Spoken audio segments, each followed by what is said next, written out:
दोस्तों इसका वायरिंग करना काफी आसान है, आप इस डायग्राम की मदद से समझिए। मान लीजिए कि ये सभी हमारे एलईडी बल्ब है, जिसमें ये वाला प्लस वाला टर्मिनल तथा ये सभी माइनस वाला टर्मिनल है। तो दोस्तों हम सभी प्लस वाला टर्मिनल को एक साथ कनेक्शन कर देंगे।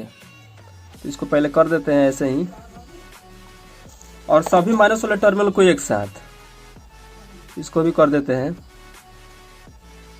तो अब आप देख सकते हैं कि हमारा प्लस वाला टर्मिनल है तथा ये वाला माइनस वाला टर्मिनल था। दोस्तों आप देख सकते हैं कि हमने इसका वायरिंग पूरी अच्छी तरह से कंप्लीट कर लिया हुआ है। अब हम इसमें चार्जर की मदद से सप्लाई 5 वोल्ट की देते हैं।